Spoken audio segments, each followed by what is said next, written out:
Hello, grade 9 learners. Welcome to Physical Education class. Today we're going to discuss about sports officiating.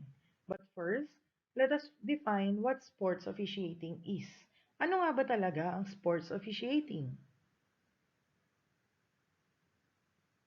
Sports officiating is a system of managing sports, meaning it is a combination of skills that corresponds with planning, organizing, directing, controlling, leading or evaluating any organization within the sports field. It includes implementing the rules and keeping order in the duration of the whole game. It is a very crucial job for he or she as a sports officiating official defines the success or even the failure of a certain physical activity.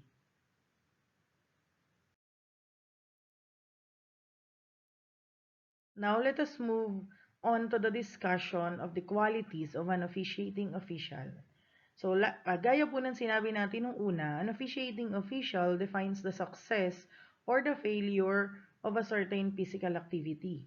It is therefore necessary for an aspiring officiating official to possess a number of qualities for him or her to meet the goal of having a satisfying, complaint-free, impartial, and successful game of or sports rather.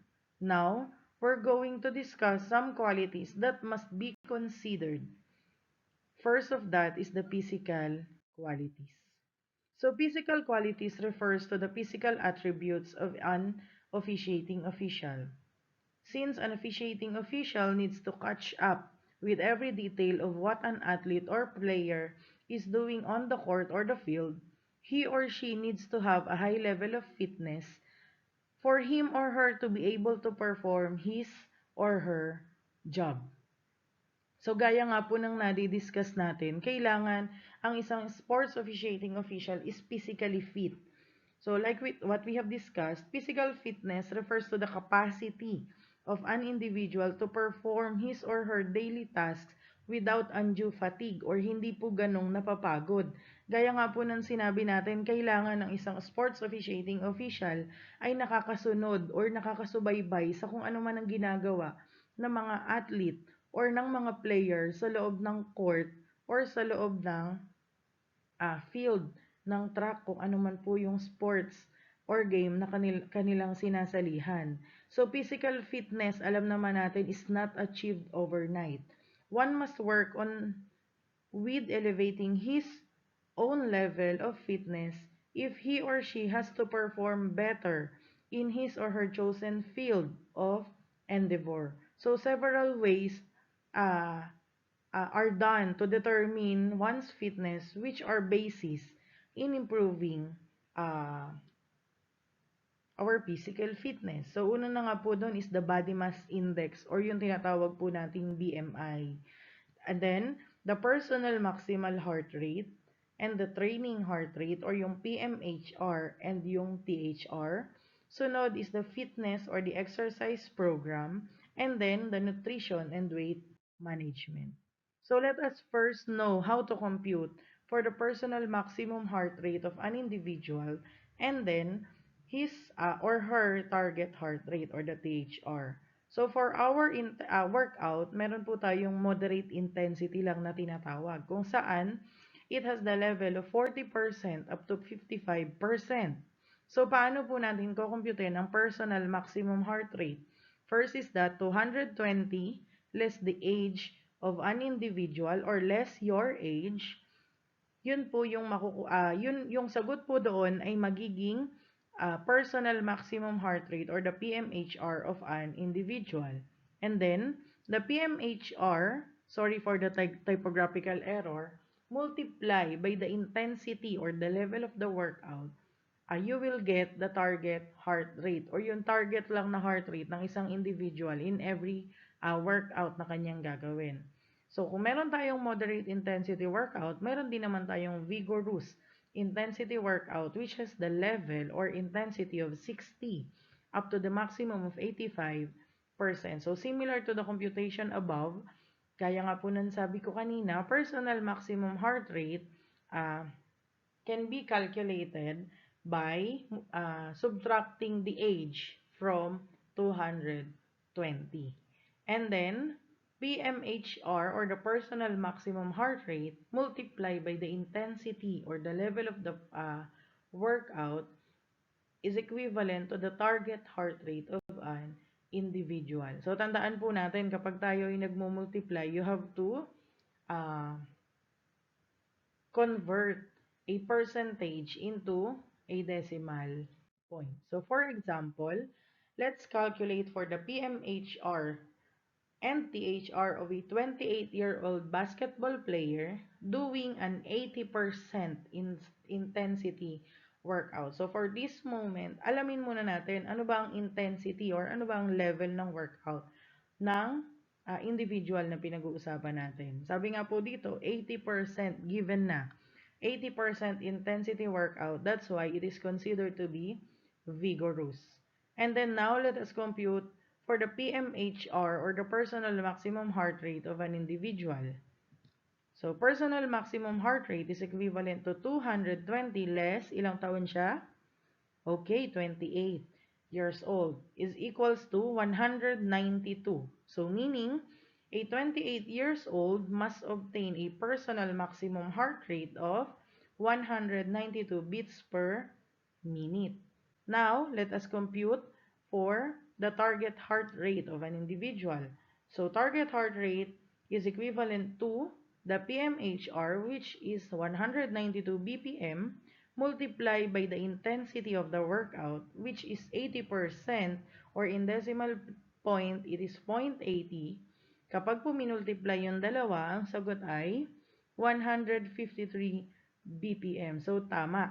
Ang target heart rate po ng isang individual ay 153 beats per minute. Nakakasunod po? Okay.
nakatapos na po ba ang lahat?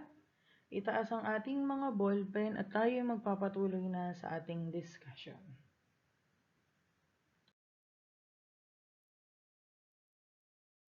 After the physical qualities, let us proceed to the emotional qualities of an individual. So these qualities refers to the emotional readiness of an officiating official to perform his or her role in a particular game. He or she might have mastered all the rules and regulations of the game and possesses a high level of fitness, but if the emotional attributes don't warrant him or her to perform the duties and responsibilities of an official, still failure is expected. So emotional attributes that an officiating official should possess includes confidence. So pag sinabi nating confidence, ano po bang ibig sabihin nun? Okay. Confidence is the having of belief or believe in oneself. Confidence can be situation specific, but sabi nga nila, practicing it through actual game immersions and observations of game officiating activities can help improve it. Sabi nga po, wala namang bagay ang hindi natin kaya kung tayo ay patuloy na magpa-practice. So, kailangan ng isang officiating official ay confident sa bawat judgment na kanyang gagawin. Hindi yung isang sulsul lang or isang sabi lang ng player, ay ito, ganito, kami dapat ang panalo, hindi sila. Susunod na kaagad si official. So again, dapat po si official ay may confidence sa lahat ng decision na gagawin niya or sasabihin niya sa isang palaro or sa isang game. So, just as the physical and emotional qualities are essential, mental characteristics or the mental qualities are equally necessary. So, mental toughness is needed to be a successful officiating official. So, mental toughness is the term used to refer to all of the qualities pertaining to one's mental preparation in officiating a game. So, pag sinabi nating mental, ano ba ang unang pumapasok sa isip natin? Di ba po ang ating pag-iisip or ang ating mga uh, nasa isipan or mga nasa utak natin. So, sabi nga po, this can be achieved by having a thorough knowledge on the rules of the game, alertness, vigilance, or pagiging watchful sa lahat ng nangyayari, which result to timely, decisive, honest, and impartial judgment. So, gaya ng sabi ko kanina, decisiveness results to integrity of the result of the game. So, leading to a satisfying result and acceptance of success and failure for both competing teams and the player. So, sabi nga po, mental toughness requires one to stay focused. Kailangan focused ka doon sa game. You have to regulate one's performance. You must have the ability to handle pressure. Gaya nga ng sinabi ko kanina, hindi pwedeng si player ang magdidikta sa'yo.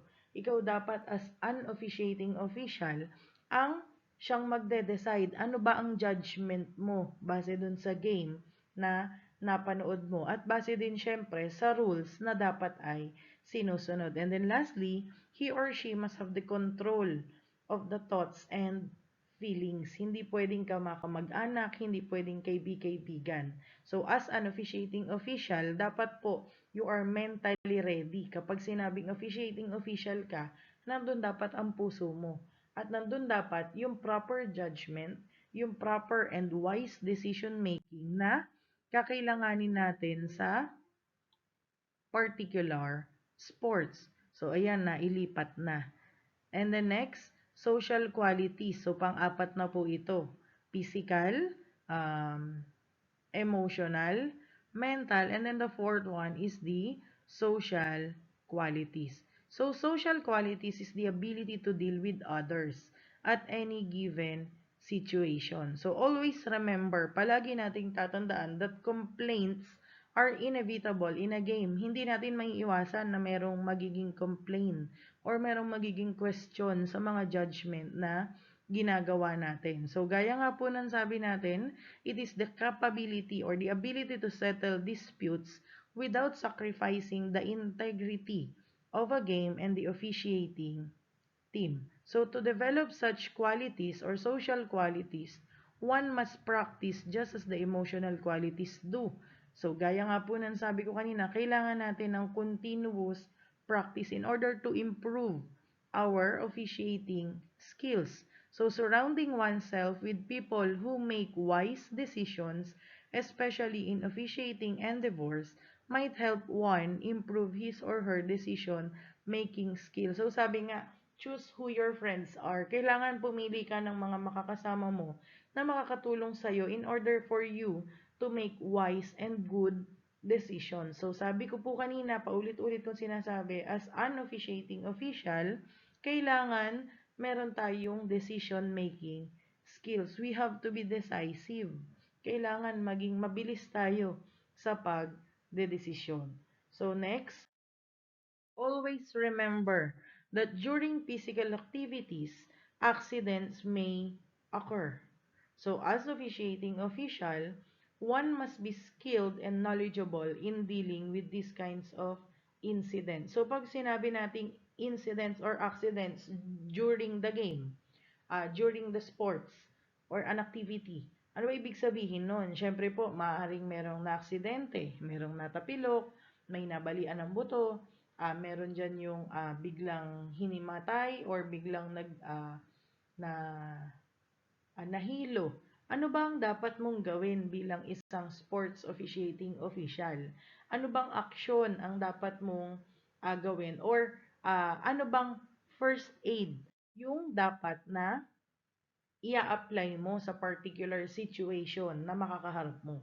So first, let us define ano ba yung first aid. First aid is the first, guys, sabi nga, first ang una and the immediate assistance given to any person suffering from either a minor or even serious illness or injury. So first aid includes self-help and home care if the medical assistance is not available or even delayed. So pag sinabi nating first aid, ito yung paunang lunas. Yes, tama.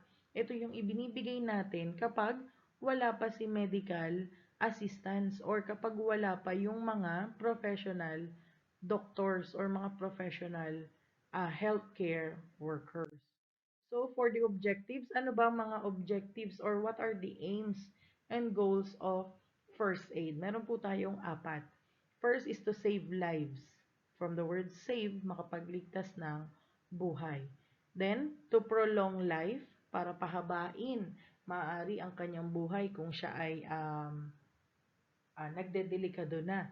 And then to alleviate suffering or to lessen suffering, mabawasan ang paghihirap na kanyang nararamdaman.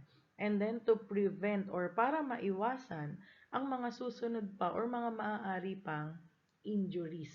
So again, to save lives, to prolong life, to alleviate suffering, and to prevent further injuries.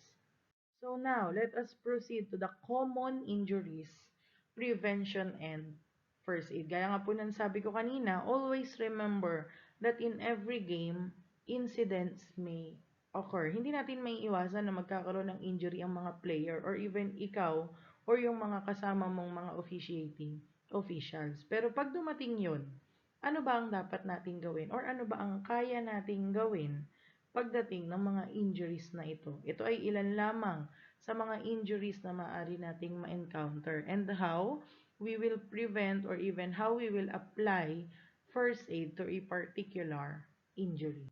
So, una na po dyan ay ang sprain. Nakikita nyo naman sa picture. Ano ba ang sprain?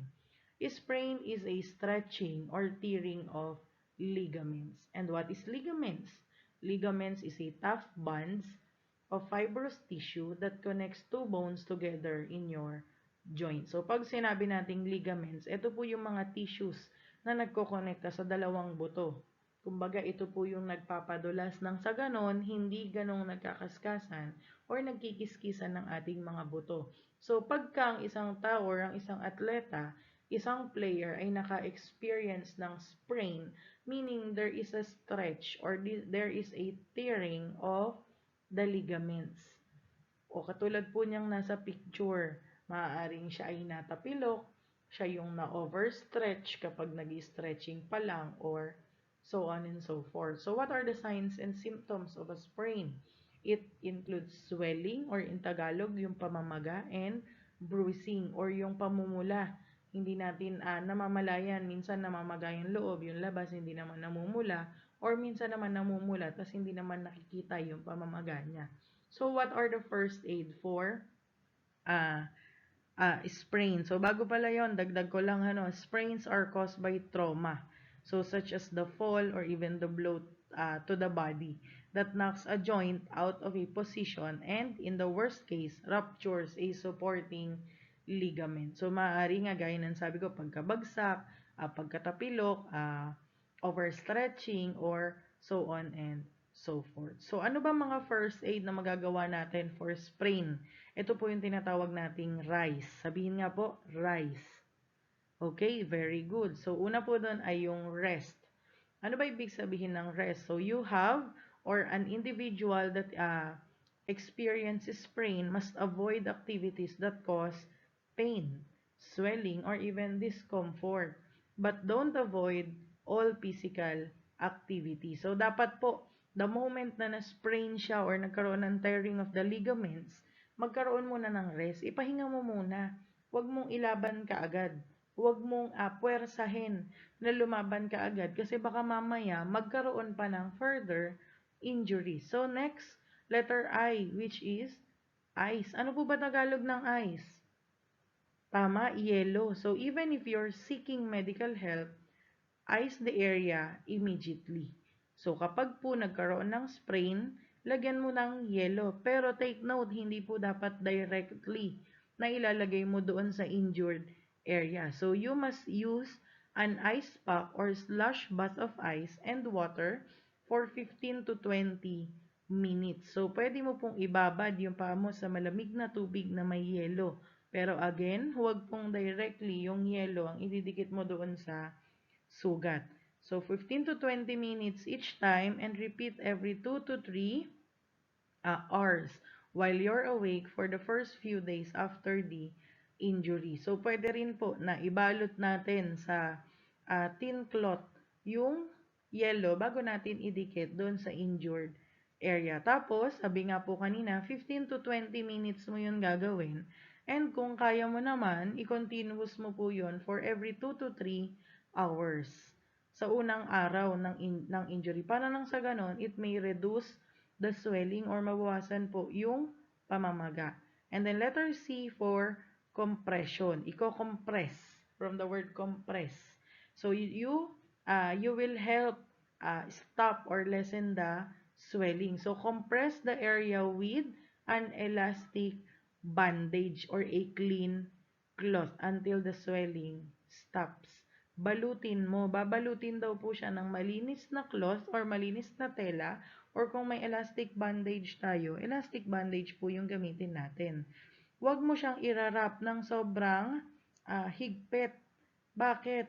Kasi po baka mamaya naman yung blood circulation ay mahinto or hindi mag-flow ng maayos. So begin the wrapping at the end farthest from your heart. Again, loosen the wrap if the pain increases. Kapag po kasi, syempre, kapag ka dumidiin yung pagkakarap natin, madadagdagan yung sakit. So, dapat po, katamtaman lang yung pagrarap natin in order to lessen lang or mabawasan yung swelling nung injured area. So, the area becomes numb or swelling is occurring below the wrap area. Pag po kasi nasobrahan tayo ng higpit sa pagbabalot ng injured area, baka naman yung paligid niya ang ma-injured.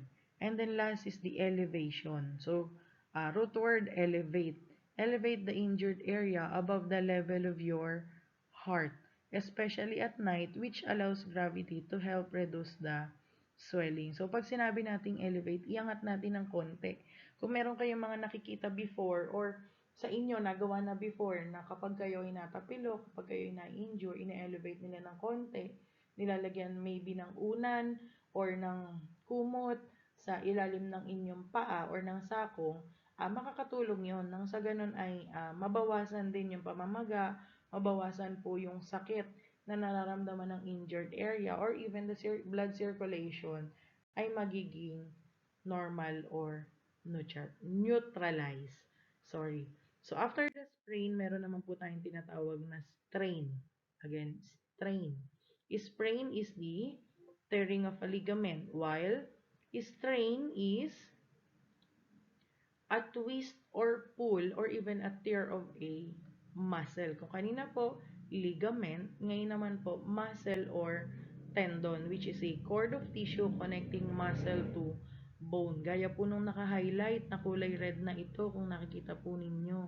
Yan po ay muscle. Kanina po ang sprain dun po sa connecting area ng bones natin, yun pong mga ligaments, ang napunit or nasira. Dito naman po sa strain, it is a twist, a pull, or even a tear of a muscle. Muscle naman po ang sumasakit. So, strain is an acute, non-contact injury that results from overstretching. Maaring na overstretch din po siya or even na over-contract. Okay, so for the signs and symptoms, maaring pain. Siyempre, masakit po yun. Muscle spasm or yun sa Tagalog, ito po yung pamamanhid. And then, kapag merong strain, syempre nanghihina ang muscle mo. Kaya minsan, nawawala po ang ating kalakasan. So again, for the first aid, kagaya po ng sa sprain kanina, ang first aid din dito ay rest. We have to rest, to apply an ice, to compress the injured area, and to elevate. Okay po? Next is dislocation. From the word dislocate. It is an injury to a joint. So ito naman po sa joint wherein it is a place where two or more bones come together. So for example, saan ba tayo nakakakita ng joint? Maaring sa ating elbow, maaring sa ating knees, maaring sa ating hips. Doon po ay may mga joint in which dislocation, sabi nga po, injury dun po sa mga joints na yon in which the ends of your bones are forced from their normal position. So, ano po ba ang normal position ng mga bones natin? So, yun po yung magkadikit. Pag normal po yan, makikita po natin yung bones natin ay magkadikit. Tapos, kapag sinabing dislocation, yun po yung nawala sa tamang alignment yung ating mga buto. Kaya nga po yung signs and symptoms natin, sabi nga, temporary deformation, makikita natin katulad nito sa may tuhod, nagkaroon ng dislocation ng buto. Nandyan yung na-deform, yung likod na part ng kanyang tuhod. Okay po. Ayan, nagkaroon ng dislocation yung side part ng kanyang tuhod. And then, immobilization. Siyempre, pag na-dislocate yung ating buto, hindi natin siya maigagalaw kaagad. Hindi natin siya maigagalaw masyado. So, sabi nga po, a dislocated joint is an emergency situation that requires medical treatment. If you, as an officiating official, does not have the knowledge on how to apply a particular first aid to a dislocated joint, wag mo na pong galawin. Kasi baka mamaya, ikaw pa mismo ang makapagpalala ng sitwasyon. So, what are the first aid na dapat natin gawin bilang officiating official sa particular injury which is dislocation? So, first, call for help immediately. Tumawag na po tayo kaagad. We do not have to delay medical care. So, next, splint the affected part. Kung kaya mo naman pong splint or marunong ka pong mag-splint, ito po yung naglalagay ka ng dalawang kahoy or kawayan sa dulo and then you will wrap it with clean cloth nang sa ganun ay maibalik mo ng kahit papanong bahagya yung proper position or proper posture ng ating bones or ng ating joint, mas maigi po. Pero kung hindi, hayaan na po muna natin kaysa pumapalala natin yung sitwasyon. And then next, Do not try to move a dislocated part or force it back to the place. Gaya nga po ng sabi ko, kapag hindi mo kaya, huwag mo nang pilitin. Why? Because this can damage the joint and its surrounding muscles, even the ligaments, the nerves, or even the blood vessels. And then last, you will apply ice on the injured part to reduce swelling. So remember again, in applying ice, hindi po dapat directly yung ice i-apply mo doon sa injured area. So applying ice to the injured part will help in reduce the swelling by controlling internal bleeding and the buildup of fluids in and around the injured part. So next is fracture. Pag sinabi po nating fracture, paulit-ulit nating naririnig, it is a break in a bone or pagkaputol, pagkaroon ng lamat sa ating buto. It can occur from either a quick one-time injury to the bone or yung tinatawag po nating acute fracture or from repeated stress to the bone over time or yung stress fracture po na tinatawag natin. So, what are the signs and symptoms of fracture? So, nandyan po syempre ang pain. Nandyan yung tenderness at nandyan yung swelling. Okay. So, as first aid, ang gagawin po natin dito is una is to stop the bleeding. Stop any bleeding. Kung meron pong pagdurugo, pigilan po natin. So, we must apply pressure to the wound with a sterile bandage, a clean cloth, or even a clean piece of clothing. Pwede po nating ibalot or i-wrap yung sugat or yung wound na maiiwan ng fractured bone. Pero again, gaya po ng sinabi ko, kung wala po tayong knowledge or hindi po natin kaya, huwag na po nating gawin nang sa ganon ay hindi lumala. Tumawag na po kaagad tayo ng professional help.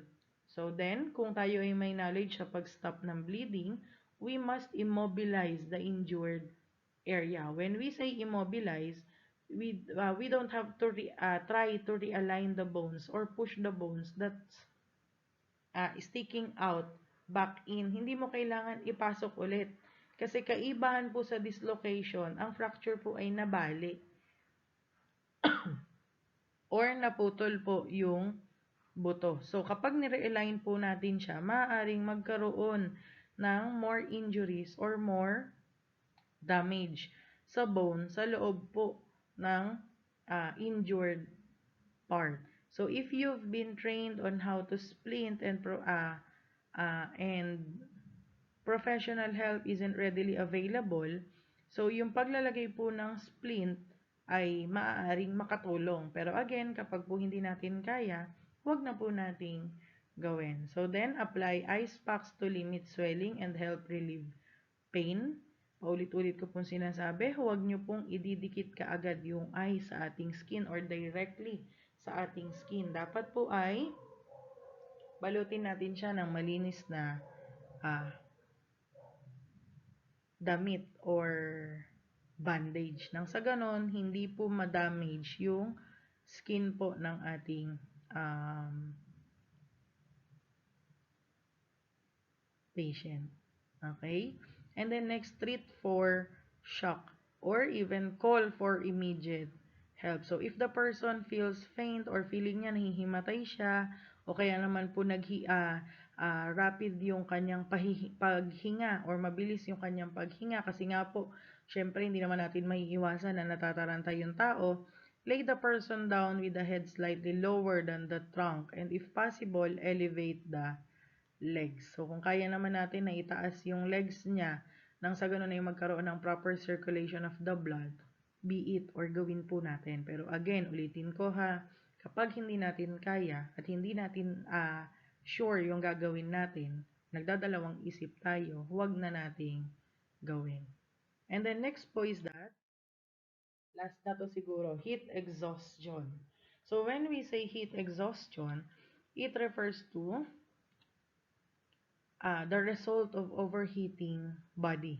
So, heat exhaustion is one of the 3 heat-related syndromes. Nandyan po yung heat cramps being the mildest and heat stroke being the most severe. So, heat exhaustion, again, isa po ito sa tatlong heat-related syndrome. Bakit ba nagkakaroon ng heat exhaustion? Dahil po sa sobrang init. So, what are the signs and symptoms of heat exhaustion? Nandyan po yung heavy heavy sweating or yung matinding pagpapawis at yung rapid pulse or mabilis na pintig ng ating puso. So what are the first aid for heat exhaustion? First is to transport the victim to a cool place. Siyempre, kung nasa init ng araw yung victim natin, we have to transfer him or her to a cool place and a safe area. So then next, lay the person down and elevate the legs and feet lightly. So again, yung elevation po kasi makakatulong to for proper blood circulation or even oxygen circulation. So number 3, remove tight or heavy clothing. Kapag po may nakita tayo na masikip na suot niya, for example, merong sinturon, merong botones yung kanyang damit, or even meron siyang necktie, pwede po nating luwagan. Kung merong sapatos, pwede po nating alisin. Nang sa ganon, oxygen will flow into his or her body. Makakatulong po yun. Nang sa ganon ay magkaroon ng proper circulation of oxygen as well as blood sa kanya pong katawan. And then next, have the person sip chilled water. So chilled water is a decaffeinated sports drink. So for example, yung mga electrolytes na iniinom natin. So hindi po natin sila pwedeng bigyan ng caffeine, hindi po pwede ng soft drinks, hindi po pwede ng iba pang inumin. So chilled water lang po. And tandaan, sip lang. Konting higop lang kung kakayanin pa po niyang humigop. Nang sa ganon, magkaroon po ng coolness sa kanyang lalamunan, may dumaloy man lang po na malamig sa kanyang katawan. Then next, cool the person by spraying or sponging with cool water and fanning. Pwede pong paypayan or pwede namang magbasa tayo ng malinis na bimpo, malinis na panyo, tapos ipunas natin sa kanyang katawan. Makakatulong po ito para magkaroon ng malamig kahit papanong daloy ng hangin sa kanyang resistensya or sa kanyang sistema, sorry. And then lastly, monitor the person carefully. Tingnan po nating mabuti kasi baka mamaya na i-apply nga natin yung mga first aid, hindi naman pala bumubuti yung pakiramdam. So pag sinabi pong, again, pag hindi po natin kayang solusyonan, imbis na maging malala po ang sitwasyon, let us call for immediate professional help. So gaya nga po na sabi, first aider lang po tayo. We will give immediate response lang or immediate care lang po doon sa particular situation. Pero kapag hindi natin kaya, we can or we may or we must call for immediate professional help. So meron po ba tayong Okay, so number 1. When you see a person with dislocated knee, carry him right away and bring to the clinic.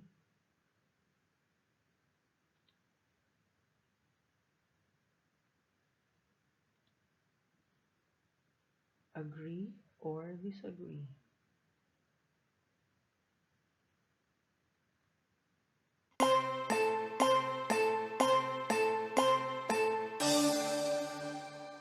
Number 2. When a person is experiencing heat exhaustion, bring him to a cooler place.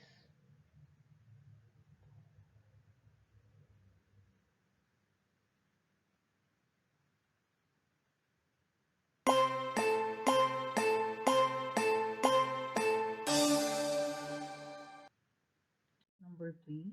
When the bone is fractured, immobilize it before bringing to the nearest hospital.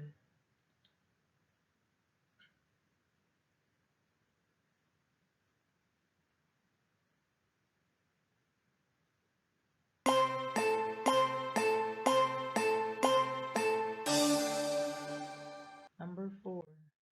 Use hot compress for sprains.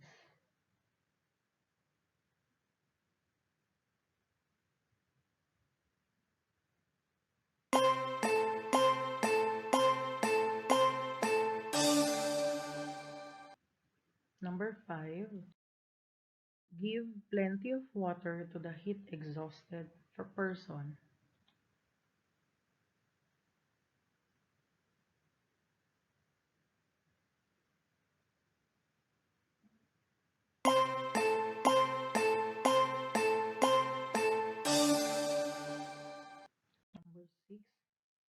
Force a dislocated bone back into place. Force a dislocated bone back into place.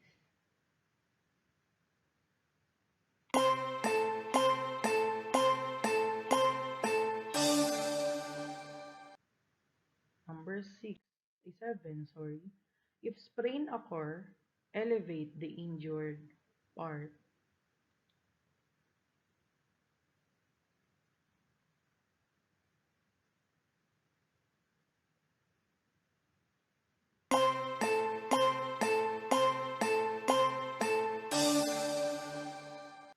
Number 8.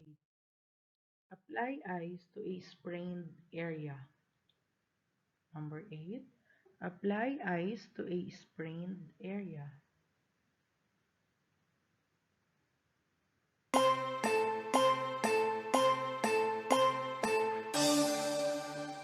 Number 9. 9. Medical help is not needed anymore after putting a splint on a fractured bone. Medical help is not needed anymore after putting a splint to a fractured bone.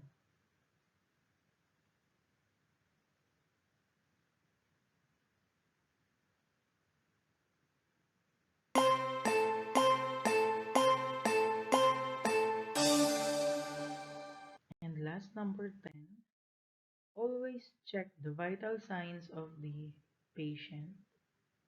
10. Always check the vital signs of the patient.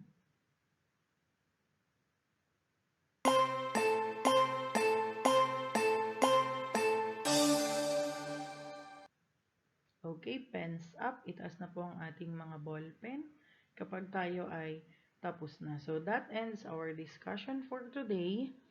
Thank you po sa inyong pakikinig. Thank you for listening. Your notebooks must be submitted to your MAPE teacher after this discussion. Thank you and God bless.